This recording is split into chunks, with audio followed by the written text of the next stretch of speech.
नमस्कार, मैं विशाल। एक बार फिर से आप सभी का स्वागत है। परीक्षा, आंदोलन या फिर युद्ध में बिना तैयारी के तो कम से कम नहीं ही जाना चाहिए, वरना बदनामी ऊपर से होती है, सफलता तो मिलती ही नहीं।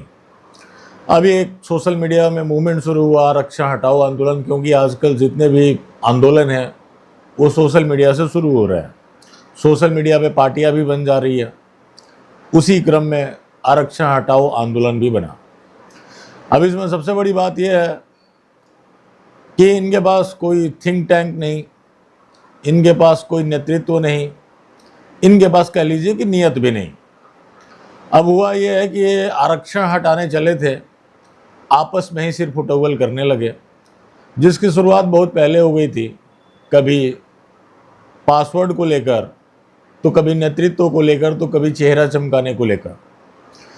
अब इसमें ठाकुर और ब्राह्मण जो कि ज़्यादा संख्या में पहुँचे हुए हैं, बाकी अन्य लोग भी होंगे। अब इनमें सिर फुटबॉल शुरू हो गया। सिर फुटबॉल के कारण है हर्ष दुबे, जो कि बीजेपी का आदमी था। सबको पता है कि राष्ट्रीय सेठ के चैनल पे उसको कैसे आमंत्रण मिल गया, कैसे जगह मिल गया। तो दूसरा एक राज शेखावत। वो राज शेखावत मुझे आदमी तो दिखाई नहीं आज तक, मैंने उसके खिलाफ कई बार लिखे हुए हैं। अब वो राज शेखावत जो है गुजराती है।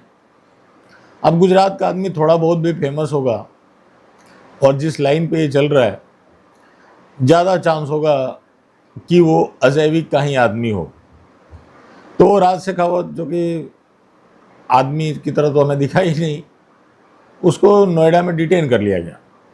वो महेश शर्मा से मीटिंग कर रहा है और बताया कि हमारी बातचीत जो है वो सकारात्मक दिशा में जा रही है। बताइए कि जो सरकार प्रोटेस्ट नहीं करने दे रही है, जिसके बड़े नेता छाती ठोक कर कहते हों कि हम आरक्षण हटाएंगे नहीं, ना किसी को हटाने देंगे, यहाँ तक कि ये भी कह पड़ते हों कि बाबा साहब भी चाहें तो अब आरक्षण नहीं हट सकता, उनकी पुलिस इनको आश्वस्त कर दे रही है। सोचिए कितनी हास्यास्पद बात है। अब वो महेश शर्मा से मीटिंग करके सेट हो गया, क्योंकि ये जो आरक्षण विरोधी आंदोलन है, जो भी ये कथित स्वर्ण है, ये सब बहुत पहले से मैं बोल रहा हूँ, ये निजी स्वार्थ में इतना डूब चुके हैं कि अगर ये किसी नेता के साथ अपना फोटो भी खिंचा लें तो उसको भी बड़ा फ्रेम में लगवाएंगे, ताकि उनसे कोई मिलने वाला है तो देख पाए कि अरे इनकी पहुंच तो यहाँ तक है। ऐसे लोग आंदोलन करेंगे।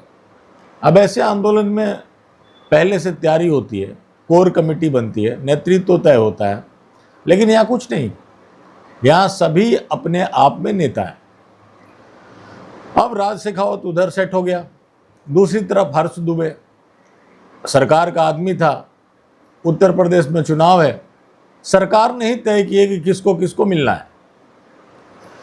अब उस हर्ष दुबे ने, जो उसको विरोध कर रहे हैं, उनको जयचंद की उपाधि दे दी।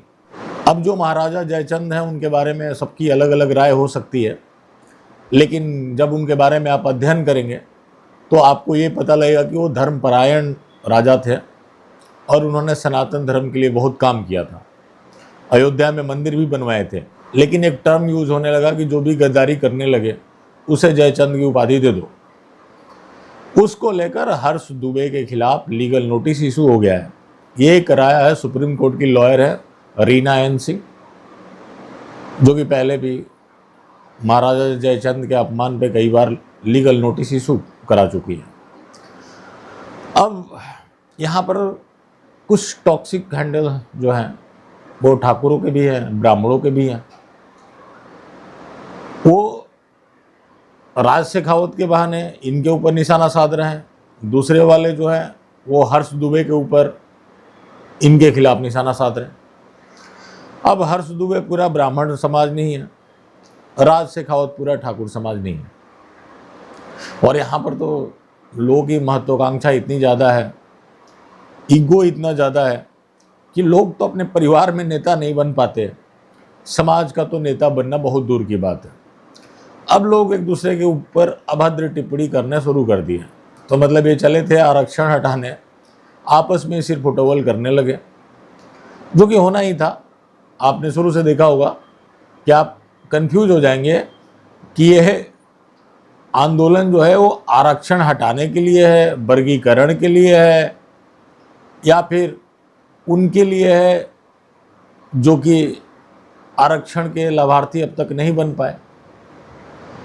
अब जहां इतना कन्फ्यूजन है, पहली बात कि जिनका नाम लिया जा रहा है कि उन लोगों को आज तक आरक्षण का लाभ नहीं मिला है।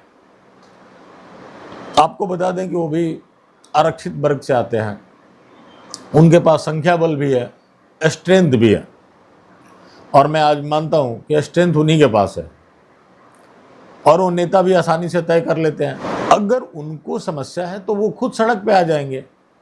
आपकी जो समस्या थी, क्या आपने उसको प्रभावी ढंग से रखा?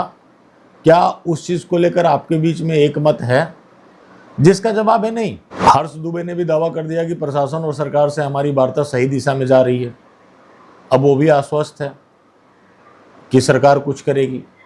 अब बताइए कि ये इतना बड़ा मुद्दा, जहाँ पर एक दिन इन्होंने ढंग से आंदोलन नहीं चलने दिया, हालांकि अब लोग फिर से आने लगे हैं, देख सकते हैं।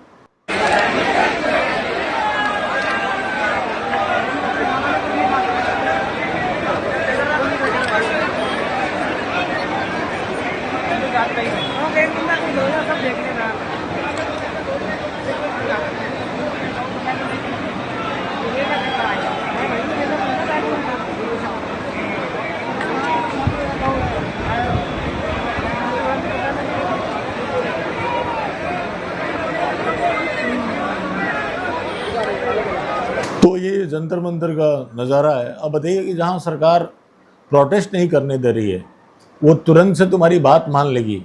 और क्या तुम्हारी बात मानकर सरकार आरक्षण हटा देगी, SC/ST एक्ट हटा देगी, UGC नियमावली को वापस ले लेगी? मतलब कितनी मूर्खता भरी बात है। जोगीराज शेखावत की तरफ से भी ऐसा ही कुछ दावा किया जा रहा है, हर्ष दुबे की तरफ से भी ऐसा ही दावा किया जा रहा है, जिसकी ग्राउंड रियलिटी कुछ नहीं है। जिस चीज़ के ऊपर भारतीय जनता पार्टी ने अपनी खूब पीठ थपथपाई हो, उस चीज़ को ये लोग वापस ले लेंगे, और इतनी आसानी से वापस ले लेंगे। मतलब ये पूरी तरीके से बचकाना है। और हर्ष दुबे का वो पत्र भी सामने आ गया था जो उनका डिमांड का था, जिसमें SC/ST एक्ट, UGC रेगुलेशन या फिर आरक्षण, इनका कहीं कोई जिक्र नहीं था। बात यह है कि मतलब सबको अवसर मिले, तो सरकार भी तो बोल ही रही है कि हम सबका साथ सबका विकास कर रहे हैं। इन चीज़ों को ये लोग सकारात्मक वार्ता मान रहे हैं, और इनको लग रहा है कि कोई बेहतर रिजल्ट आएगा, नहीं तो ये लोग फिर से धरना पे बैठ जाएंगे। तो ये पहले ही सब कुछ तय करके अल्टीमेटम देके, जब सरकार नहीं मानती तब धरना पे आना चाहिए था। ये तो वही हो गया कि सरकार ने आपको उठा के भागा दिया, आपने सरकार से ये कर ली, जो कि अब उन्हीं के लोग हैं, सारा स्क्रिप्ट उन्हीं का लिखा हुआ है, तो इसलिए वो अपने अनुसार चला रहे हैं। लेकिन यहाँ पे तो कुछ बड़ा होता हुआ तो नहीं दिख रहा। ये कम से कम हो रहा है कि अब ठाकुर ब्राह्मण हो रहा है, जो कि कुछ टॉक्सिक लोग हैं, जो एक दूसरे के जो भी कथित लीडर हैं उसको लेकर अपना पूरा द्वेष में लगे हुए हैं। आजकल जैसे आप कई एकता का नाम सुनते होंगे, एक स्वर्ण एकता भी है, तो उसका भी पोल खुलता हुआ दिख रहा है कि एक ऐसी स्वर्ण एकता है जहां आप अपनी मांग को लेकर कम सीरियस हैं, एक दूसरे को गाली देने के लिए ज़्यादा सीरियस है। तो ये सब कुछ चल रहा है, और ये लोग आरक्षण हटाने चले थे, जो कि आरक्षण तो बहुत दूर की चीज़ है। अभी फ़िलहाल इन लोगों को अपने सिर फुटोवल से निपट लेना चाहिए। चले अभी के लिए बस यहीं तक, आगे फिर मिलते हैं। धन्यवाद।